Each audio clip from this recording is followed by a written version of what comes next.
അപ്പോൾ ഇനി നമ്മൾ പോകുന്നത് കേരളത്തിന് പുറത്തെ കവലകളിലേക്കാണ്. State scan.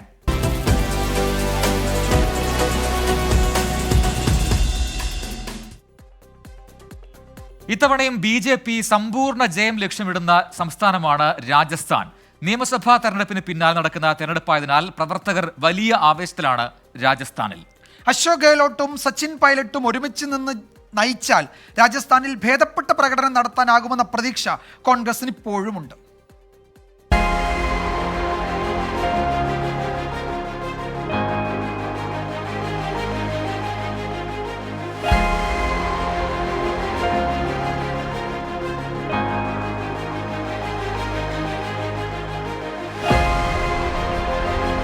BJPയെയും കോൺഗ്രസിനെയും ഭരണത്തിൽ മാറി മാറി പരീക്ഷിക്കുന്നവരാണ് രാജസ്ഥാൻകാർ. 3 മാസം മുമ്പ് നടന്ന നിയമസഭാ തെരഞ്ഞെടുപ്പിലും ആ ചരിത്രം തിരുത്തപ്പെട്ടില്ല. എന്നാൽ ലോക്സഭയിലേക്കുള്ള പോരാട്ടത്തിന്റെ ചിത്രം അതല്ല. കഴിഞ്ഞ 2 തവണയും രാജസ്ഥാൻ BJP തൂത്തുവാരി. ആകെ 25 എംപിമാരാണ് രാജസ്ഥാനുള്ളത്. കഴിഞ്ഞ 5 തെരഞ്ഞെടുപ്പിൽ ഒരിക്കൽ മാത്രമാണ് BJPയേക്കാൾ കൂടുതൽ സീറ്റ് നേടാൻ കോൺഗ്രസിന് കഴിഞ്ഞത്. അത് 2009-ലാണ്. പിന്നീട് മോദി തരംഗം വീശിയ 2 തെരഞ്ഞെടുപ്പിലും കോൺഗ്രസ് ഒറ്റ സീറ്റുമില്ലാതെ നിലംപരിശായി. സംസ്ഥാന ഭരണം കോൺഗ്രസ് പിടിച്ചപ്പോഴും ലോക്സഭയിലേക്കുള്ള പോരാട്ടത്തിൽ നാണം കെട്ടതാണ് അനുഭവം. കഴിഞ്ഞ 2 പതിറ്റാണ്ടിനിടെ കോൺഗ്രസ് സംസ്ഥാനത്ത് ഭരണം പിടിച്ചതൊക്കെ കേവല ഭൂരിപക്ഷം ഒറ്റയ്ക്ക് നേടാതെയാണ്. വോട്ട് ശതമാനത്തിൽ BJPയുമായുള്ള വ്യത്യാസം വളരെ നേരിയത് മാത്രം. എന്നാൽ ലോക്സഭയിലേക്കുള്ള പോരാട്ട ചിത്രമെടുത്താൽ പലപ്പോഴും വോട്ട് ശതമാനത്തിൽ BJP കോൺഗ്രസിനേക്കാൾ ബഹുദൂരം മുന്നിലാണ്. വസുന്ധര രാജിയെ ചുറ്റിപ്പറ്റി പാർട്ടി വളർത്തിയ BJP അവരെ അരികിലേക്ക് മാറ്റി നിർത്തിയ ശേഷമുള്ള ആദ്യ ലോക്സഭാ തെരഞ്ഞെടുപ്പാണ് ഇത്തവണത്തേത്.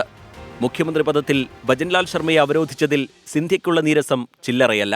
എന്നാൽ എല്ലാത്തിനും മുകളിൽ മോദി ഫാക്ടർ മാറുമെന്ന് BJP നേതൃത്വം കണക്കുകൂട്ടുന്നു.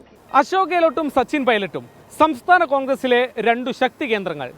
ജനകീയരായ ഈ 2 നേതാക്കളും ഒരുമിച്ച് നിന്ന് പോരാടിയാൽ സംസ്ഥാനത്ത് കോൺഗ്രസിന് നേട്ടങ്ങൾ ഏറെ ഉണ്ടാക്കാം. പക്ഷേ ഇരുവരെയും ഒരുമിച്ച് കൊണ്ടുപോകാൻ പാടുപെടുന്ന AICC നേതൃത്വത്തെയാണ് സമീപകാലത്ത് കാണാനാവുന്നത്. ഗെഹ്ലോട്ടിന്റെ ജനകീയത കോൺഗ്രസിന് ഉപയോഗപ്പെടുത്താനാകണം. യുവാക്കൾക്കിടയിലും ഗുജർ വിഭാഗത്തിലും സച്ചിൻ പൈലറ്റിനുള്ള സ്വാധീനവും പ്ലസ് പോയിന്റാണ്.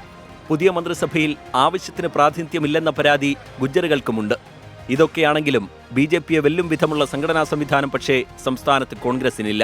ഇത്തവണ 400-ലേറെ സീറ്റ് സ്വപ്നം കാണുന്ന BJP ഗുജറാത്ത് പോലെ കണ്ണുവയ്ക്കുന്ന സംസ്ഥാനമാണ് രാജസ്ഥാൻ.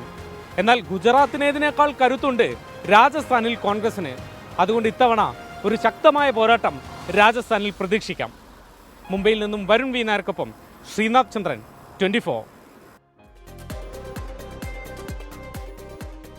അതാണ് രാജസ്ഥാനിലെ വർത്തമാനങ്ങൾ അല്ലേ?